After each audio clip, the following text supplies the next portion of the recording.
कायर बीजेपी चुनावों को रद्द करना चाहती है। आप सब जानते हैं कि इस चुनाव में साफ मेजॉरिटी, साफ बहुमत इंडिया गठबंधन के पास है।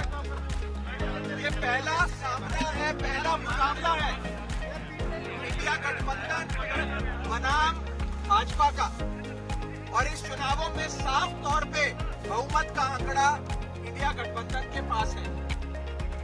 आप जानते हैं कि कुल मिलाकर 36 मतदान होने हैं। 36 में से 20 से अधिक वोट इंडिया के पास है और 14 से 15 वोट भाजपा के पास है। यानी साफ तौर पे इंडिया गठबंधन ये चुनाव जीतने जा रहा है। लेकिन अपनी हार को अपनी आंखों के सामने देख एक कायर बीजेपी चुनावों को रद्द कर रही है और गैर कानूनी हथकंडे अपना रही है। सबसे पहले इन लोगों ने सेक्रेटरी इलेक्शंस को बीमार कर दिया। आज इन लोगों ने चुनाव के जो प्रिसाइडिंग ऑफिसर होते हैं उनको बीमार कर दिया। ऐसा लगता है कि पूरी की पूरी बीजेपी इंडिया गठबंधन को अपने सामने देख बीमार हो गई है। और बीजेपी क्या मैसेज देना चाहती है इस देश में कि ये इस देश का लोकतंत्र क्या इतना कमजोर है कि जब बीजेपी चुनाव जीतने की स्थिति में होगी तो चुनाव होगा, लेकिन अगर भाजपा ये चुनाव हार रही है तो चुनाव नहीं होगा। क्या ये मैसेज देना चाहती है भाजपा? और मुझे ये कहने में रत्ती भर भी गुरेज नहीं है कि भाजपा की हालत उस बच्चे जैसी हो गई है जो जब एक गली के क्रिकेट मैच में आउट होता है तो अपना बल्ला लेकर चला जाता है, अपना बैट लेकर चला जाता है और कहता है कि अब मैच नहीं होने दूंगा मैं, अब गेम खत्म हो गई। इस देश को क्या नॉर्थ कोरिया बनाना चाहती है भाजपा कि चुनाव ही रद्द करा दिए जाए? ये बहुत खतरा है इस देश के लोकतंत्र को भाजपा से। और मैं आपको साफ तौर पे ये कहना चाहता हूँ कि अगर इंडिया गठबंधन एकजुट होकर ऐसा लड़ता रहा तो वो दिन दूर नहीं कि भाजपा इतनी बीमार हो जाए कि भाजपा को लोकसभा 2024 के चुनावों से भी भागना पड़ जाए।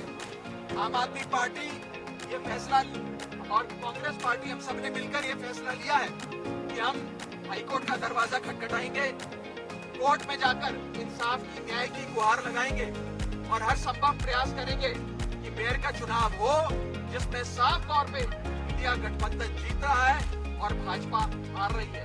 अभी तो आप सोचिए ये छोटा सा चुनाव है मेयर का और इसमें इंडिया गठबंधन ने भाजपा की नींद उड़ा दी है। 2024 के लोकसभा चुनाव में भाजपा का क्या हश्र इंडिया गठबंधन और भारत की 135 करोड़ आबादी करेगी, ये आप सोच सकते हैं।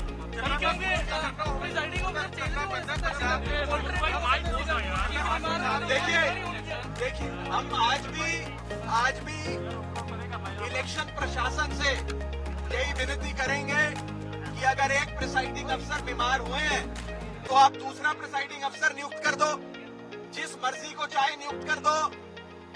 लेकिन चुनाव आज शेड्यूल थे, निर्धारित तारीख थी, आज चुनाव होना था। अगर आज चुनाव नहीं होता है और भाजपा पहले सेक्रेटरी इलेक्शंस को बीमार करती है, फिर प्रिसाइडिंग अफसर को बीमार करती है, फिर इलेक्शन रद्द करती है, ये साफ दिखाता है कि एक कायर बीजेपी इंडिया गठबंधन के हाथों अपनी हार को देखते हुए डर गई, बौखला गई और उस बच्चे जैसा बर्ताव कर रही है जो बच्चा गली क्रिकेट में आउट होने के बाद अपना बल्ला लेकर घर चले जाता है कि अब मैच नहीं हो।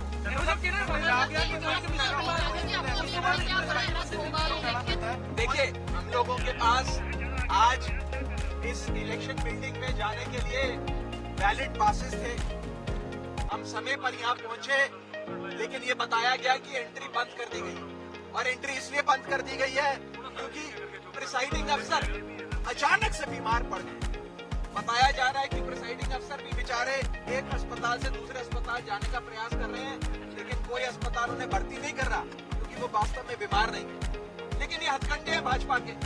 ये दिखाता है कि भाजपा इस देश के लोकतंत्र को खत्म करने के लिए और निष्पक्ष चुनाव, फ्री एंड फेयर इलेक्शंस को खत्म करने के लिए किसी भी हद तक जाएगी। मेरा आप सबके माध्यम से देश की जनता को भी निवेदन है कि पार्टियां आएंगी जाएंगी, सरकारें भी बनेंगी बिगड़ेंगी, लेकिन इस देश के लोकतंत्र को बचाने के लिए भाजपा से छुटकारा पाना जरूरी है। अगर भाजपा बनी रही तो वो एक एक कर सारे चुनाव रद्द कर देगी और भारत को नॉर्थ कोरिया बना देगी। देखिए, ये आज जो चंडीगढ़ में हुआ ये झलकी है। भारतीय जनता पार्टी 2024 के चुनावों में भी हर संभव हथकंडा अपनाएगी। चुनावों को, फ्री एंड फेयर इलेक्शंस को, निष्पक्ष चुनाव को इन्फ्लुएंस करने के लिए, प्रभावित करने के लिए, इसीलिए इस देश की 135 करोड़ जनता को साथ आना होगा, इंडिया गठबंधन को और मजबूत होना होगा और मजबूती से भाजपा का सामना करना होगा। बाकी बातचीत एक बार हाईकोर्ट का फैसला आ जाए उसके बाद करेंगे। हमने हाईकोर्ट में गुहार लगाई है कि निष्पक्ष चुनाव हो और नए प्रिसाइडिंग अफसर आज ही नियुक्त किए जाएं ताकि आज ही निर्धारित जो डेट है उस पर चुनाव कराया जाए।